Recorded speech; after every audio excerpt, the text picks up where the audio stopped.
There is a thirst, a deep and secret longing, not for knowledge, but for reunion. It is the oldest ache in the human heart, the ghost of a memory of a wholeness we have forgotten. You feel it as a silent hum beneath the noise of the world, a resonance you mistake for melancholy, for wanderlust, for the impossible pursuit of a perfect love. You feel it when you gaze upon the pyramids, sensing not just stone, but a geometric memory of a time when humanity knew its place between the earth and the stars, a time when our bodies were seen as temples and our consciousness as a key to unlock the doors of perception. You feel it in the whisper of alien contact, a strange homesickness for a cosmos you remember only in your dreams, a feeling that this small terrestrial life is but one chapter in a galactic saga. You feel it in the arcane diagrams of magic, the intrinsic cellular knowing that consciousness is the ultimate alchemical fire, the force that not only perceives reality, but can transmute it from the inside out. These are not separate streams of curiosity, but tributaries flowing from a single, hidden source. They are echoes of a forgotten truth, shimmering fragments of a map that leads back to the heart of creation. A spiritual technology so profound it has been called the master key, a living blueprint for the very architecture of the soul. This is the path of Vajrayana Mahamudra, the diamond path of the Great Seal. It is not a religion to be joined, nor a philosophy to be memorized. It is a reality to be entered, a fire of transformation to be passed through. It is the ultimate journey inward, to the very source code of being, to a truth more ancient than the stars and more immediate than the pulse beating in your own wrist. This is the science of remembering what you have, in truth, always been.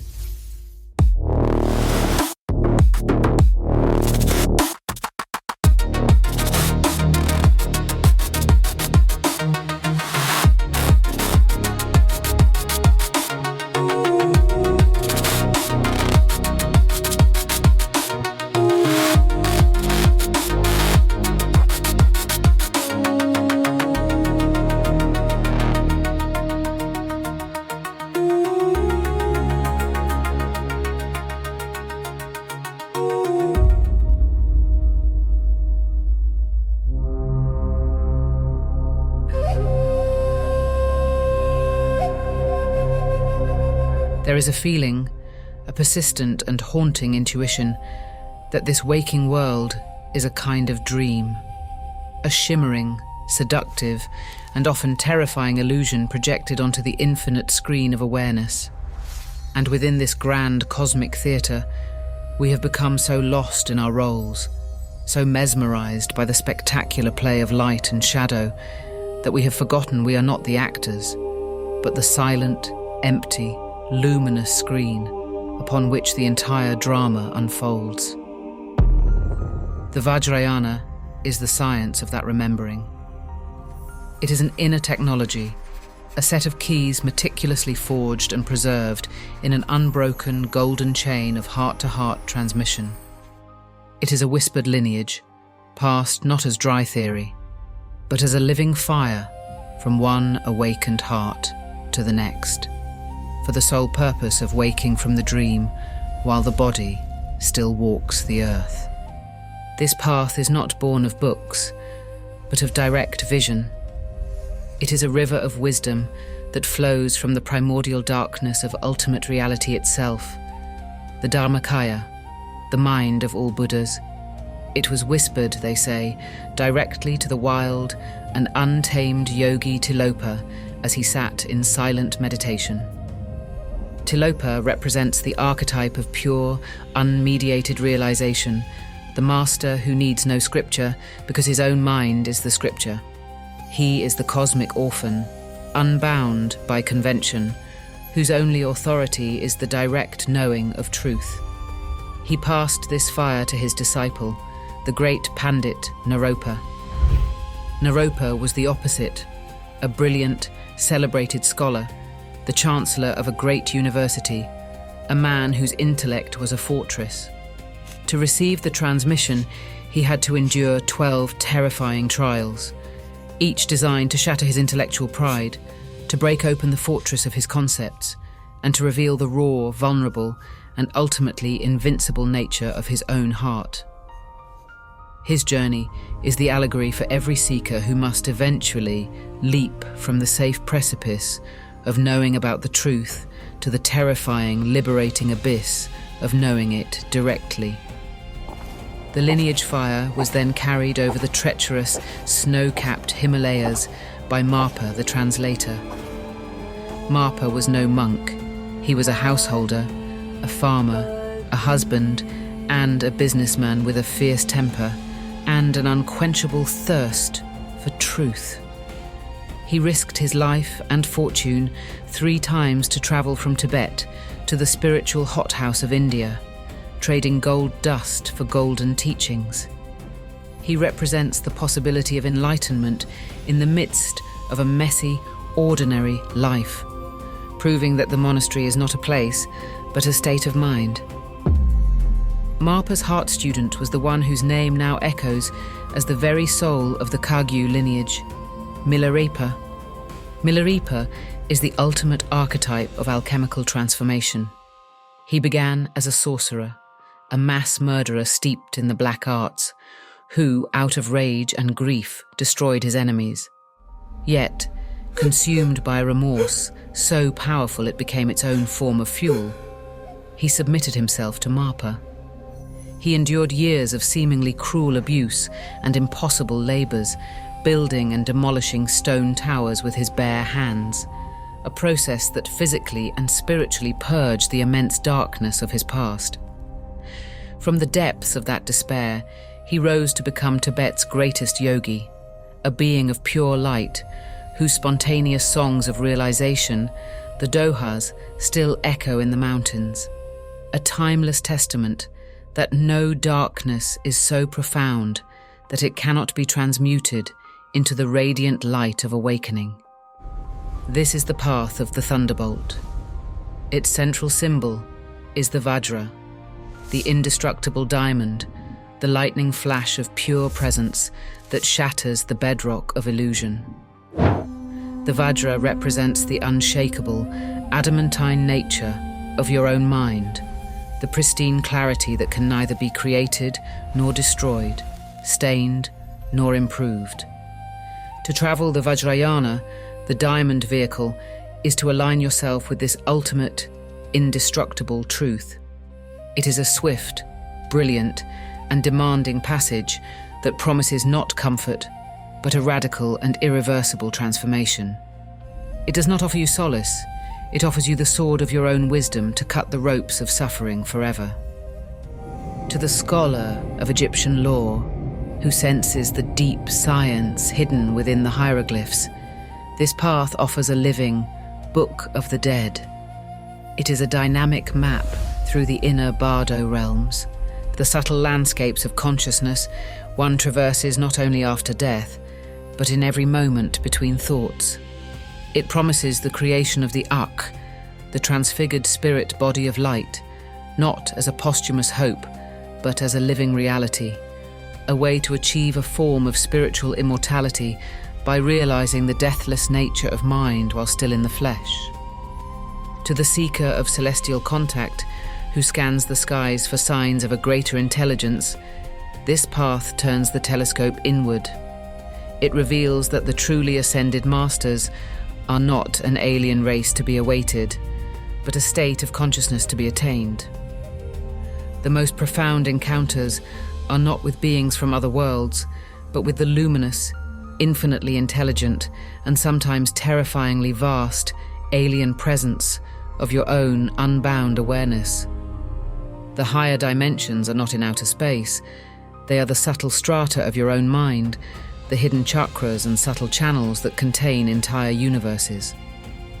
To the practitioner of the magical arts, who seeks to bend reality to their will, this path unveils the supreme alchemy. It is not about changing the world outside, but about transmuting the very substance of the magician. It is the discovery of the true will, not as a personal desire, but as the cosmic selfless impulse of awareness itself, which is to awaken and to love. It is the transmutation of the lead of a contracted, fearful, ordinary mind into the pure, radiant gold of an enlightened consciousness that sees no separation between itself, the cosmos, and the act of creation. This is a journey for the courageous part of your soul, the part that would rather face the terrifying truth than live a comfortable lie. The truth is not out there. It is a blazing, silent sun, the secret heart of this very moment. The Mahamudra is the map that leads you home to its fire.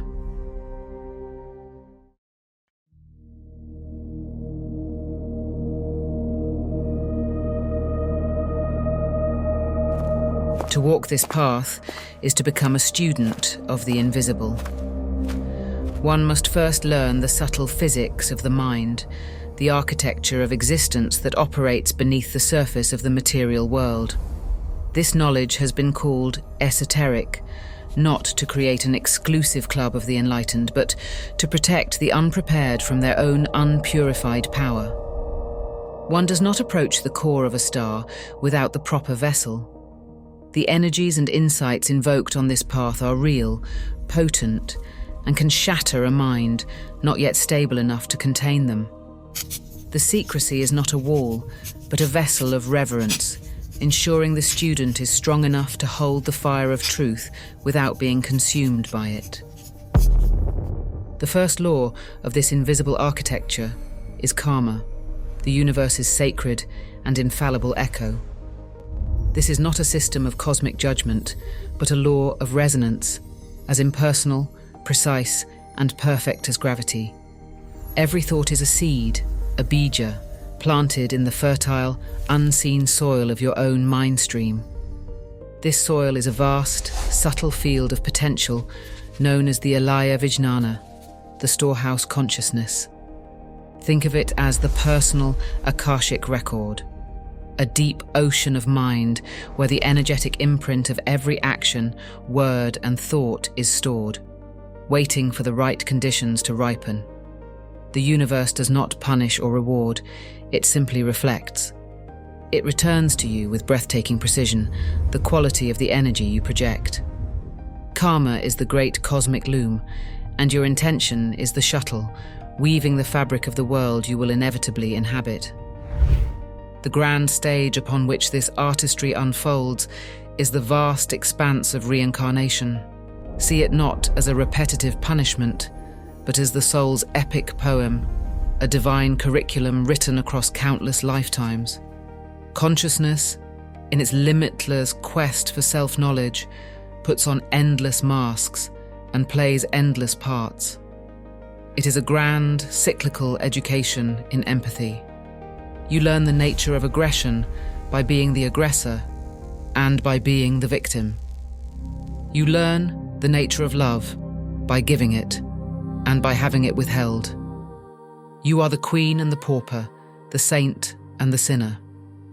You inhabit every corner of existence, from the paranoid hells of pure rage to the arrogant heavens of temporary bliss, from the gnawing hunger of a grasping ghost to the dull comfort of an animal. These 6 realms are not just destinations after death. They are the psychological landscapes we cycle through in a single day, driven by the winds of our karma. This entire cycle, this beautiful and agonizing wheel of becoming, is samsara. It is the matrix. It is the fever dream of a sleeping god.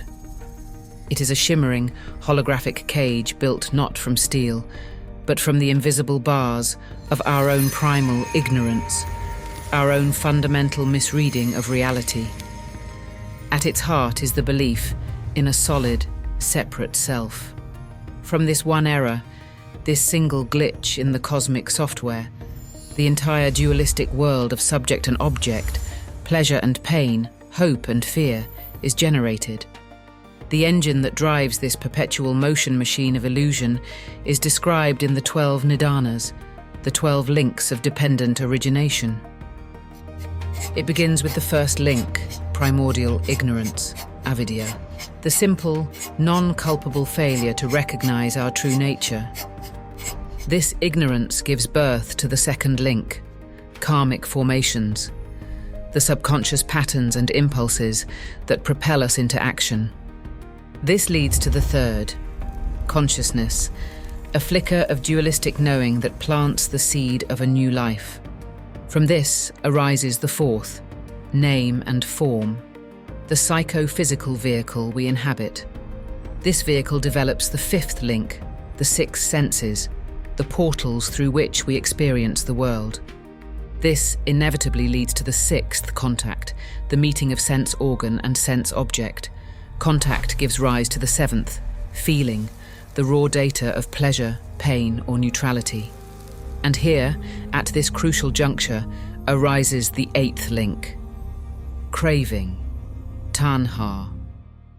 We crave to hold on to pleasure and push away pain. Craving solidifies into the ninth link, grasping, the active attachment to our desires.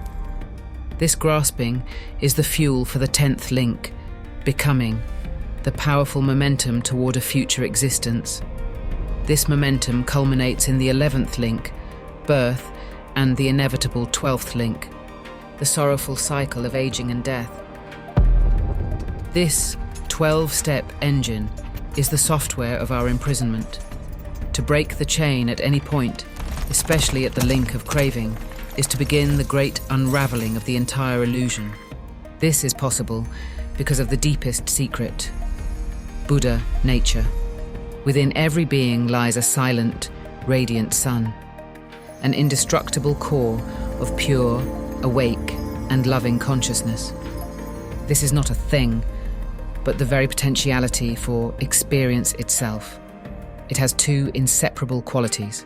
It is empty and it is luminous. Its emptiness, its shunyata, means it has no substance, no color, no shape, no location. It is ungraspable, unborn, and undying. It is the radical freedom from all limitations. This emptiness is not the bleak, nihilistic void of Western philosophy. It is not nothingness. It is a vibrant, pregnant, and intelligent emptiness, a quantum foam of pure potentiality from which all forms, all universes, all experiences momentarily arise and into which they dissolve, like waves on an infinite ocean. The great scripture, the Heart Sutra, proclaims this paradox. Form is emptiness.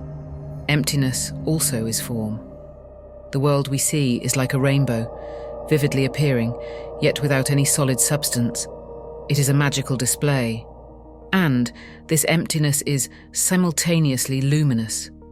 It is clarity itself, the ceaseless, radiant capacity to know, to experience, and to give rise to all appearances. This luminous emptiness is your true nature. You are not a flawed, broken creature who needs to be fixed or saved. You are a perfect, complete Buddha who has fallen into a deep and profound sleep and who is dreaming that you are small and lost and alone. Enlightenment, therefore, is not an act of creation, but an act of discovery. The path is not about becoming something you are not. It is a process of radical erosion, a gentle, persistent, and sometimes fierce wearing away of all that is false, all the layers of fear, all the clouds of confusion, until the ever-present sun of your own luminous, empty nature blazes forth, illuminating everything, without exception and without judgment.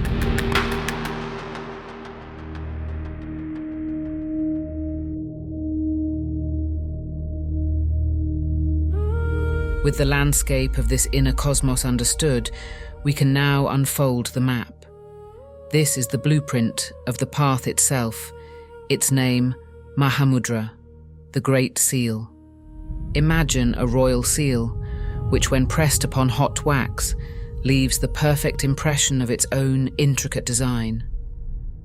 The Great Seal is the ultimate realization that every single phenomenon in the universe, every distant star, every fleeting thought, every blade of grass, every pang of sorrow, is a perfect and unblemished expression, a flawless imprint of the luminous, empty nature of your own mind.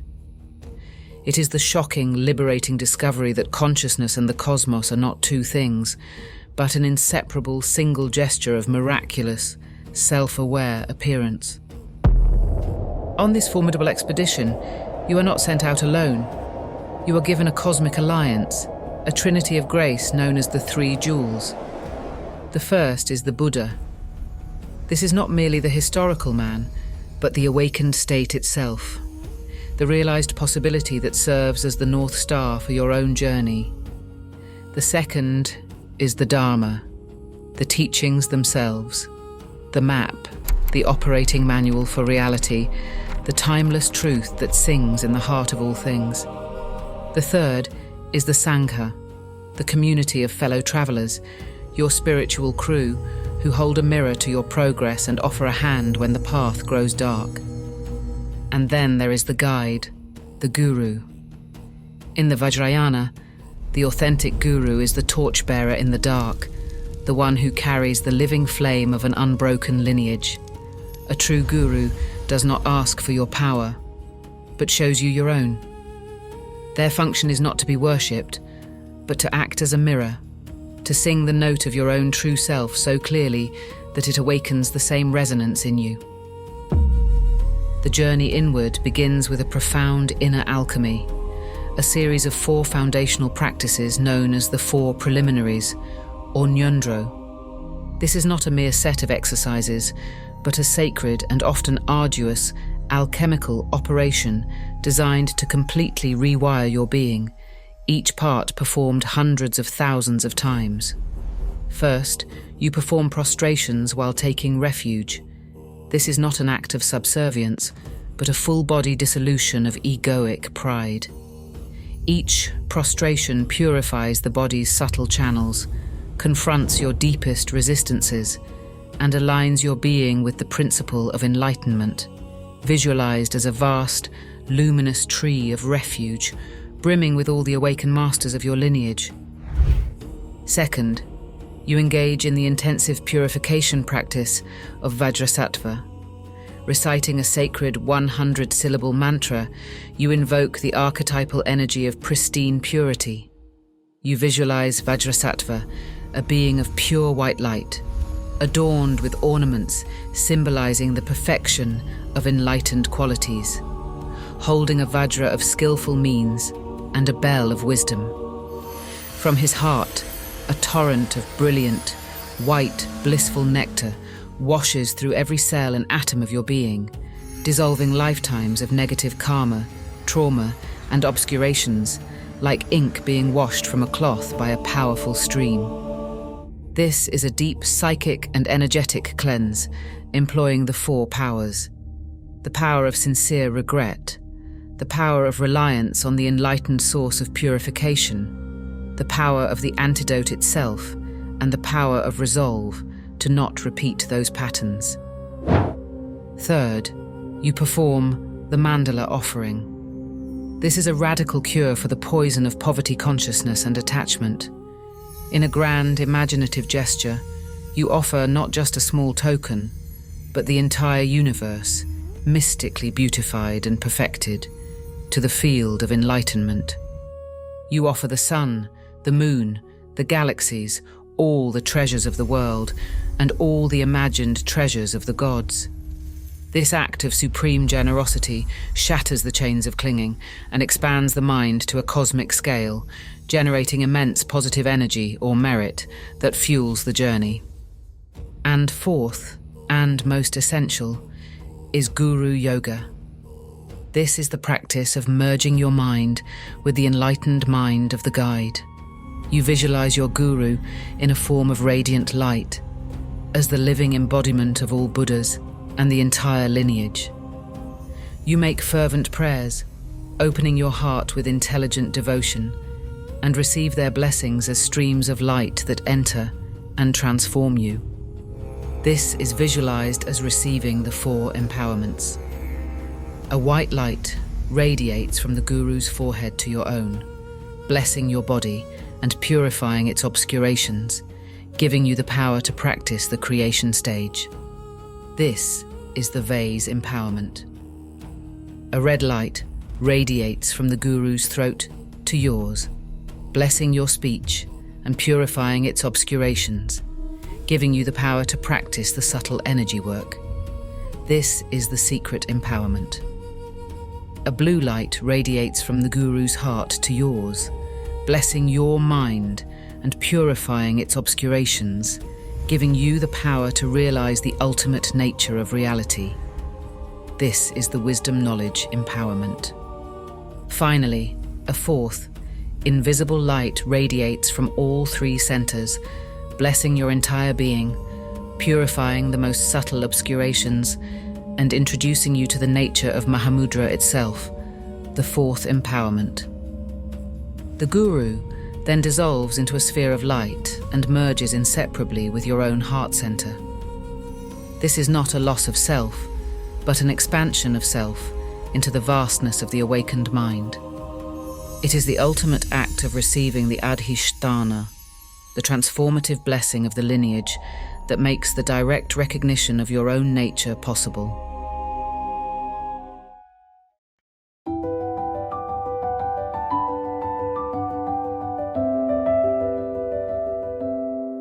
With the vessel of the mind purified and the foundation of intent firmly established, the high alchemy of the Vajrayana can truly begin.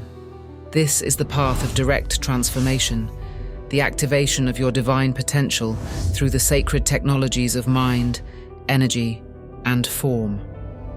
This is where the practitioner learns to work with the subtle, energetic anatomy of their own being, the Vajra body. This is not the gross physical body, but its luminous, energetic counterpart, composed of nadis, psychic channels or meridians, prana or vayu, the subtle winds or life force currents that flow through them, and chakras, wheels or vortexes of energy where the nadis converge. Our ordinary, confused state of mind is said to ride upon the chaotic currents of our karmic prana. The goal of these advanced practices is to gather these scattered winds and bring them into the central channel of the subtle body, a secret energetic pathway that runs along the spine, thereby untying the karmic knots that bind us to illusion and giving rise to states of profound bliss and non-conceptual wisdom. One of the most famous of these practices is Tumo, the yoga of inner fire. This is a sophisticated practice involving specialized breathing, visualization, and physical postures to generate a powerful, blissful, psychic heat at the navel chakra. This inner fire is then guided up the central channel, melting the blockages at the various chakras, flooding the entire nervous system with an experience of blissful, luminous, non-dual awareness. This is not just for keeping warm in snowy caves, as Milarepa famously did. It is a powerful alchemical furnace for incinerating subtle impurities and revealing the raw, blissful energy of an awakened mind. Another set of these advanced arts are the yogas of the night, dream yoga, and clear light yoga. In dream yoga, the practitioner learns, through consistent effort, to recognize that they are dreaming while they are in the dream state. This is the first gate. Once recognized, the dream is seen as a fluid, malleable display of mind. The yogi can then practice transforming the dream, overcoming fear, flying, visiting other realms, and receiving teachings, all as a direct training in the illusory, mind-created nature of reality. If one can master reality in the dream state, it provides unshakable confidence that this waking reality is no different. Even more profound is the yoga of clear light. This is the practice of recognizing the most fundamental, subtle nature of mind, the clear light of dawn. a state of pure, non-dual, objectless consciousness that naturally manifests in the gap between thoughts, in the moment of falling into deep, dreamless sleep, and most powerfully, at the moment of death. By learning to recognize and rest in this clear light during life, the practitioner prepares to merge with it at death, achieving liberation in the ultimate moment of transition, bypassing the confusing visions of the bardo entirely. These completion stage practices work in concert with the creation stage practice of deity yoga, or yidam practice. A formal deity practice, or sadhana, is a profound ritual technology. It begins with taking refuge and generating bodhicitta. It often includes a 7-branch prayer: prostration, offering, confession, rejoicing, requesting the teachings, requesting the masters to remain, and dedication of merit. Then comes the core visualization. One dissolves one's ordinary reality into emptiness, the pure potentiality. From this emptiness, one arises as the deity, perfect in every detail. These deities are not random. They belong to one of the 5 Buddha families, which are archetypal energies that correspond to the transmutation of our 5 core poisons into 5 pristine wisdoms. The poison of anger is transmuted into mirror-like wisdom by the blue deities of the Vajra family. The poison of pride is transmuted into the wisdom of equanimity by the yellow deities of the Ratna family. The poison of attachment and craving is transmuted into discriminating wisdom by the red deities of the Padma family. The poison of jealousy and envy is transmuted into all-accomplishing wisdom by the green deities of the Karma family. And the root poison of ignorance is transmuted into the wisdom of the Dharma Dhatu by the white deities of the Buddha family. By identifying with a deity, you are consciously transmuting your own deepest poisons into their enlightened counterparts. You recite the deity's mantra, its sonic essence, tens of thousands of times, further attuning your being to its wisdom frequency. Finally, you dissolve the visualization back into emptiness and dedicate the immense positive energy generated for the benefit of all beings.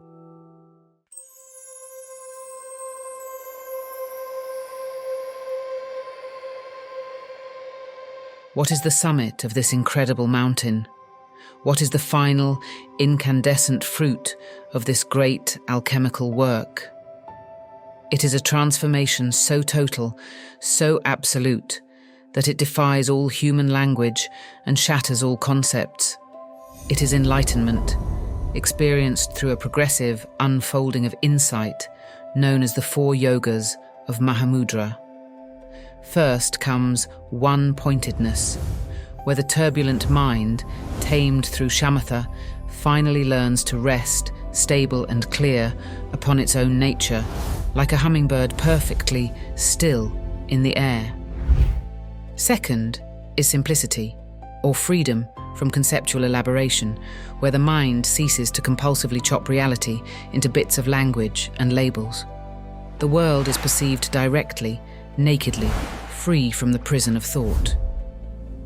Third is one taste, the collapse of the mountain of duality. The division between subject and object, self and other, samsara and nirvana, dissolves. All experience, whether the bliss of meditation or the pain of a wound, the sound of a symphony or the sound of traffic, has one single, indescribable flavor, the flavor of luminous, empty, blissful mind. What does this feel like? It is the experience of heartbreak and ecstasy being recognized as 2 different dances performed by the same single dancer, who is your own awareness. Finally, the 4th yoga is non-meditation, the final fruit.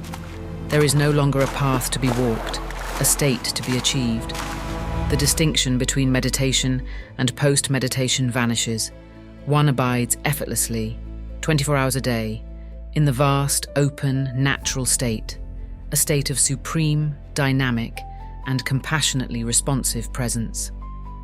The fruit of this realization is the attainment of the three kayas, the three bodies of a Buddha. There is the Dharmakaya, the body of truth, which is the formless, sky-like, empty essence of mind itself. There is the Sambhogakaya, the body of bliss, the radiant, energetic, light-form dimension of the deities and mandalas, the natural expression of the mind's clarity. And there is the Nirmanakaya, the emanation body, the form that appears in the physical world, out of infinite compassion to guide beings, such as the historical Buddha himself. Enlightenment is not an annihilation, but the realization that you are, and always have been, all three of these dimensions simultaneously. And for the greatest masters of this path, for those who have utterly purified their being, this supreme inner realization can manifest at the time of death in a breathtaking physical event, the rainbow body, or Jalu. This is the ultimate poem, written in the language of flesh and light. Through the complete mastery of mind and the elemental energies that constitute the body, the physical form is not abandoned to decay. Instead, the five elements of earth, water, fire, air, and space are systematically dissolved back into the five pure-coloured lights of their luminous essence. Over several days, the physical body shrinks, sometimes vanishing completely, leaving behind only hair, fingernails, and a pervasive, rainbow-filled light. This is the ultimate alchemy, the body becoming a testament to its own luminous, empty nature. It is the final ascension, a physical demonstration that consciousness is the supreme and final reality. Yet, and this is the secret heart of the entire path, this incredible attainment is not the final motivation. The vast engine that drives this entire journey is bodhicitta, the awakened heart. Bodhicitta has two aspects. There is relative bodhicitta, the unbearable empathy for all beings trapped in the dream of suffering, and the vow to guide them to freedom. And there is absolute bodhicitta, the direct, non-conceptual realization of emptiness, the very wisdom that makes liberation possible. The bodhisattva is one who walks on these two legs, wisdom and compassion, dancing between the absolute and the relative. They are the ones who, having fully escaped the matrix, willingly, joyfully, and tirelessly return with the keys in their hand to help free the others. An awakened life becomes the seamless integration of this boundless view into every simple, ordinary act. It is to live with the vast, spacious wisdom of the sky and the warm, grounded compassion of the earth. This cosmic territory has been mapped. This sacred technology has been proven over millennia. The call of your own deeper nature, your own forgotten divinity, has been sounded. The great journey, the only journey that truly matters, begins not in a distant land or a future time, but in the infinite unexplored landscape of your own heart, in the sacred, throbbing space of this very moment. To walk this path, one must cultivate a fierce and gentle discernment, to move through the world with the clear, far-seeing eyes of a hawk and the tender, open heart of a dove. The spiritual marketplace is flooded with echoes, but you must seek the source of the sound. An authentic lineage is a river of blessing, a golden chain of heart wisdom that has flowed unbroken through time. A true guide will empower you, not diminish you. They will be a perfect mirror to your own innate wisdom, not a source of rigid dogma. They will seek to make themselves obsolete, to guide you to the point where you can stand, free and fearless, in the light of your own realization. This leads to the profound concept of samaya, the sacred bond between a Vajrayana student and their guru. This is not a contract, but a vow of the heart, a commitment of pure energetic resonance. It is a promise to see the guide as the embodiment of the goal, to trust the methods, and above all, to never abandon one's own Buddha nature, which the Guru reveals. This sacred commitment creates a powerful, protected vessel in which the rapid alchemy of the Vajrayana can safely occur. It is a bond of adamantine love and trust that transcends ordinary relationships. While you seek, the journey has already begun. Begin with the profound simplicity of stillness. Begin with meditation. Let the breath be your anchor in the restless storm of thought. Just 5 minutes a day is a revolutionary act. It is the planting of a seed of deep sanity in the often unfertile soil of your daily life. It is an act of supreme self-love. Read the words of the masters. Let their wisdom wash over you. Let it challenge you. Let it crack open the shell of your certainty.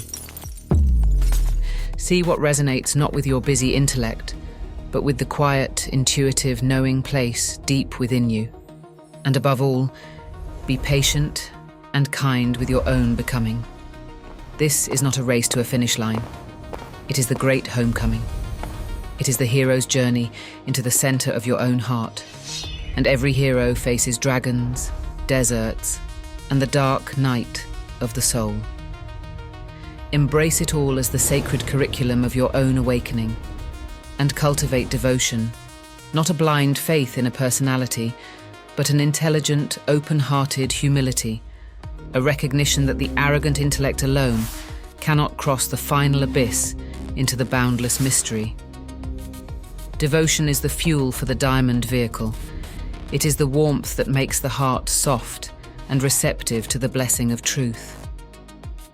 It is the ultimate confession that there is a wisdom greater than your own small mind. The ultimate secret you have been searching for across lifetimes, in forgotten tombs and amidst distant galaxies, is closer than your own skin, more intimate than your own thought. It is the silent, spacious, and unconditionally loving awareness that is hearing these words right now. The awareness that is feeling the gentle pressure of the air on your skin. The awareness that is witnessing the dance of your own thoughts without being bound by them. The path is simply the process of recognizing this, of trusting it, and of finally allowing its infinite healing light to illuminate your world from within. The journey awaits. The thunder of your own awakening heart is calling you home.